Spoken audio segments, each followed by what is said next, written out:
All right, let's get right into it. Over a century ago, in a tiny, quiet town in Iowa, an entire family and their two young guests were murdered in their beds.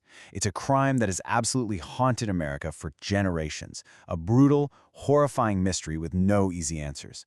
So today, we're going to dive deep into one of the most chilling cold cases in the nation's history, the 1912 Villisca Axe Murders. Everything started right here, in this quiet, unassuming white house in Villisca, Iowa. The morning of June 10th seemed just like any other, but something was off. The Moore family, they were well known in the community, and they hadn't started their morning chores. The house was just silent. All the shades were drawn. A neighbor, Mary Peckham, she felt this growing sense of dread. She just knew something was terribly wrong. The night before, everything was completely normal. The Moores and their young guests, the Stillinger sisters, had just gotten home from a church event. They were last seen around 10 p.m. By 8 a.m. the very next morning, that sense of normalcy was completely shattered when Josiah Moore's own brother unlocked the front door and walked into an absolute house of horrors. What he found inside would stun not just the town, but the entire nation. Let's really look at the victims and the shocking, brutal details of the crime itself. 8 people. They were all found dead in their beds. Josiah and Sarah Moore and their 4 children, Herman, Mary Catherine, Arthur, and little Paul, who was only 5 years old. Also murdered were the 2 Stillinger sisters, Ina and Lena, who were just there for a sleepover. Let that sink in. 6 of the 8 victims were children. The details of the crime scene are what make this so deeply disturbing. The killer used an axe that actually belonged to Josiah Moore, an axe he likely just found in the backyard. After killing all 8 people, he just left it leaning against a wall in one of the bedrooms. It was a display of what some researchers have since called a kind of horrible professionalism. The mystery of who did this has lasted for over 100 years, and a huge reason for that is what happened in the hours right after the bodies were discovered.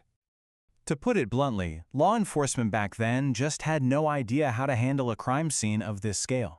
The first few hours, the most critical time, were completely bungled, which basically set the stage for one of America's most infamous cold cases.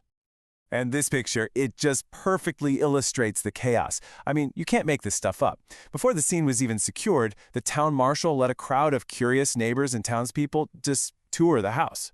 Dozens, maybe even 100 people walked through the bloody rooms, touching things, contaminating everything. They even passed around the murder weapon. Any chance of finding evidence, fingerprints, footprints, you name it, was pretty much destroyed right then and there. So with no physical evidence, what do you do? A terrified town and completely baffled investigators started pointing fingers, desperately looking for a killer who could be living right there among them. 2 main local suspects quickly emerged. First, you had Reverend Len George Kelly. He was a traveling preacher who just happened to be in Villisca that night. He reportedly confessed, saying God told him to do it, but then he took it all back. He was tried twice, but never convicted. Then there was Frank F. Jones, a powerful state senator and Josiah Moore's direct business competitor. The gossip was that he hired a hitman, but it was really just that, a theory with no hard evidence to back it up. So, for decades, the investigation was totally stuck on these local theories. But in recent years, a new idea has come to light that completely reframes everything, painting a much larger and, honestly, a much more terrifying picture. I mean, what if the reason no local suspect ever really fit the crime is because the killer wasn't local? What if he was just passing through, a phantom who arrived on the night train and was gone before the sun came up? This brings us to the man from the train theory. Researchers Bill James and his daughter Rachel McCarthy James took a fresh look at the Villisca case and connected it to a whole string of shockingly similar axe murders that happened all across the country. They argue that Villisca wasn't some isolated event, but one of the final acts of a prolific traveling serial killer. So, this is the crucial part, the killer's distinct signature. Just look at this list. The crimes always happened in homes near railroad tracks. The killer always used an axe he found on the property, and specifically the blunt end. He covered his victims' faces after they were dead. He never stole anything valuable, and he locked the door from the inside when he left. This wasn't random, it was a ritual. And this is where the theory gets truly terrifying. Here are just a few of the other axe murders from the year leading up to Villisca. Colorado Springs, Monmouth, Ellsworth, Paola, all family massacres, all with that same chilling signature. And get this. Just 4 days before Villisca, a family was murdered in Paola, Kansas, in an almost identical way. The killer was clearly moving east along the train lines. The researchers even put a name to this phantom, Paul Mueller, a German immigrant and a traveling lumberjack. And here's the most telling detail.